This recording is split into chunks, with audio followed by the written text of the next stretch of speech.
Not all courage is loud. Sometimes it reveals itself quietly in the silence of a last request. In that final moment when life slips through your fingers and all that remains is the faith you chose to carry until the very end. The truth is, many people know the names of the apostles. They've heard about their preaching and maybe even know how some of them died. But few know the last wishes of these men who, even in the face of torture, chose the path of forgiveness, unshakable faith, and love for others. Each one of them left behind more than just words. They left powerful testimonies, seeds that continue to bear fruit even today. And that's exactly what we're going to talk about now. Get ready to discover revelations that almost no one talks about, the final requests of each apostle before they left this world. Stories that will move you, challenge your beliefs, and perhaps even reignite your own sense of purpose. Few things reveal more about a person than the way they face suffering. For the apostles, every moment of pain became their final act of Christian preaching. Peter, for example, when facing crucifixion, did not beg for mercy. Instead, he asked to be crucified upside down, saying he was not worthy to die the same way Jesus did. That was not just martyrdom, it was a powerful testimony of unshakable faith. The courage of these men did not come out of nowhere. It was forged through years of walking side by side with Christ, witnessing miracles, hearing his teachings, and living the apostolic mission firsthand. James, when sentenced to beheading, even shocked his executioners. As the verdict was read, he embraced his executioner and offered him forgiveness, a gesture that speaks louder than any sermon. This kind of faith, even in the face of torture, invites us to rethink what it truly means to follow Christ. And what about John, who survived a brutal attempt on his life? Thrown into boiling oil, he miraculously came out of Lydia. In fact, many consider divine intervention. Even so, he was exiled to Patmos, where he continued to preach the gospel and write about the importance of love for one another. The courage of the apostles amid religious persecution was not the absence of fear, it was a choice to remain steadfast, even when the cost was their own lives. The last requests of the apostles were not just words spoken into the wind. They were profound declarations, filled with symbolism, summing up everything they believed in. Peter, for example, insisted on being crucified upside down. For him, dying in the same way as Jesus would have been too great an honor. That request, more than showing humility, reinforced the unshakable faith he carried until his last breath. John, the apostle of love, also made a striking final request. He asked to be buried with empty hands, a symbolic gesture to remind everyone that we take nothing with us from this life. Not gold, not titles, not power. Only a fulfilled mission and the testimony of faith we plant along the way. A simple detail at first glance, but one that carries a powerful message about detachment and personal transformation. Andrew, Peter's brother, refused to be untied while hanging on a shaped cross. He declared that his suffering was part of his apostolic mission, and he would rather endure the pain than renounce his calling. Bartholomew, in turn, made one final request that still echoes today, that his martyrdom might serve for the conversion of many. He did not ask for revenge, nor for relief, but for the salvation of those who had yet to hear the message of the gospel. The apostolic mission was never confined to the borders of Jerusalem. Each apostle, driven by unshakable faith and a passion for spreading the gospel, ventured into unfamiliar lands, crossing seas and deserts to reach those who had never heard of Jesus. James, for instance, went as far as Spain. Thomas, often remembered for his initial doubts, went much further, reaching India, where he planted seeds of spiritual and personal transformation. These journeys were far from easy trips.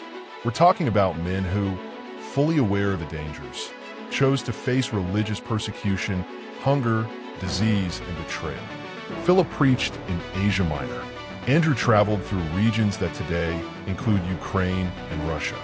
Bartholomew reached Armenia, where, according to reports, his testimony of faith ultimately cost him his life. Every step they took was an act of courage and sacrifice, motivated by the certainty that the message of love and grace needed to reach every corner of the earth. Just think about it: no comfortable ships, no precise maps, no safety guarantees. And yet, these men pushed forward, armed only with their faith and their burning desire to fulfill their apostolic mission. Every place they visited, every person they spoke to, every word they preached was like a seed planted. Even knowing that their mission might cost them their lives, they pressed on. This is more than his story. It is pure inspiration for anyone who seeks to live with true purpose. None of the apostles except John escaped the brutal religious persecution that marked the first centuries of Christianity spread. And even John was not spared from torture. These men, from different backgrounds and stories, all chose martyrdom over denying their faith in Christ. It was not out of stubbornness or pride. It was because they had experienced something so profound, so transformative, that turning their backs on it was simply impossible. Thomas, for example, was pierced by spears in India, where he preached the gospel. Matthew, the tax collector who left everything to follow Jesus, was reportedly murdered while celebrating the Eucharist. Philip was hanged during his mission.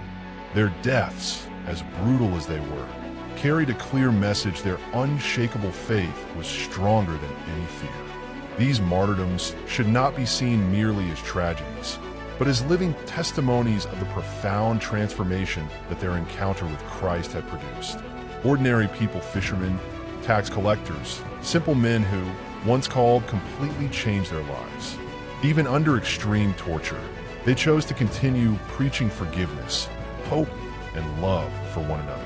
They are examples of apostolic mission taken to its absolute limit. The most impressive part of the apostles' final moments was not the suffering itself, but what they chose to say before they died. Men who started as fishermen, tax collectors, common folks, yet displayed such profound personal transformation that their last words still echo after 2,000 years. Instead of hatred, they preached forgiveness. Instead of curses, they left blessings.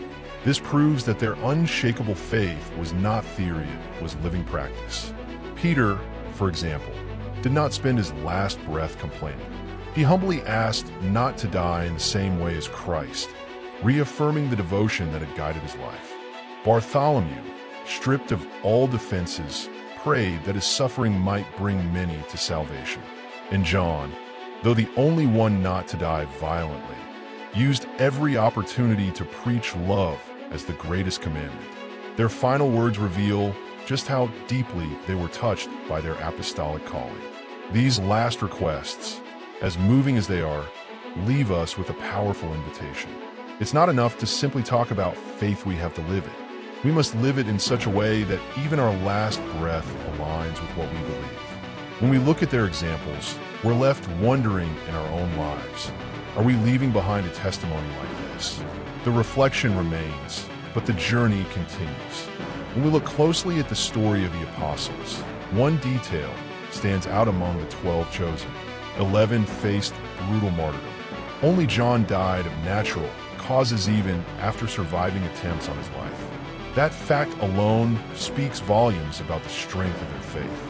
They knew the price of their apostolic mission, and still, they did not back down. They chose the path of sacrifice, fully aware that the gospel had to be shared. Each death, each act of courage in the face of persecution, reinforces the authenticity of the transformation they experienced walking with Christ. This wasn't blind fanaticism, it was deep conviction. They did not go to their deaths because they were forced. They went because they believed so passionately in the message of forgiveness and love that they would rather die than deny it. That is what makes their legacy so powerful even today. And here is something worth thinking about. John, though he did not suffer a violent death, may have endured a different kind of martyrdom, a martyrdom of remaining alive, of witnessing the deaths of all his fellow apostles, of carrying the memory of their sacrifices and continuing the mission to the very end of his life. It was in Patmos, in isolation, that he wrote the book of Revelation, a clear sign that the apostolic mission does not end as long as there is breath to carry it forward. It is as if each of them had declared, my life is in God's hands, and that's all that matters. The mission of the apostles was never limited to one small region. From the beginning, they understood that the Christian message needed to cross borders, reach other peoples, and touch other hearts. That is why each one went to different parts of the world, facing dangers and challenges that would have seemed impossible to most. Philip went to Asia Minor. Thomas preached in India. Bartholomew brought the gospel to Armenia. Andrew traveled through what is now Ukraine and Russia. Simon the Zealot is believed to have reached Persia. Jude Thaddeus preached there as well, and according to some traditions, even reached Mesopotamia. This early global expansion of Christianity speaks to the unshakable faith of these men. They had no guarantee of safety, no certainty they would return, but they carried the conviction that their mission was greater than themselves.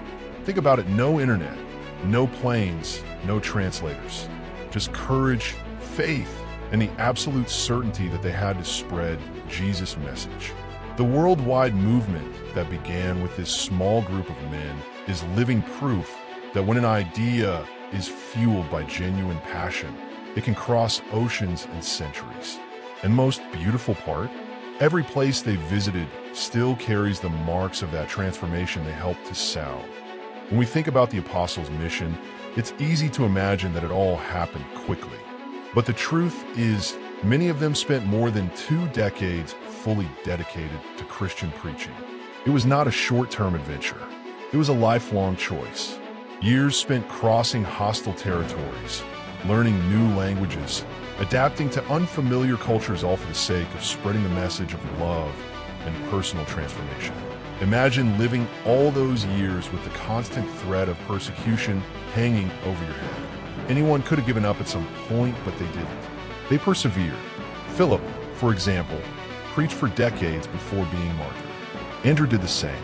Every journey, every conversation, every sermon given in town squares or marketplaces was an opportunity to bear witness to the faith burning in their hearts.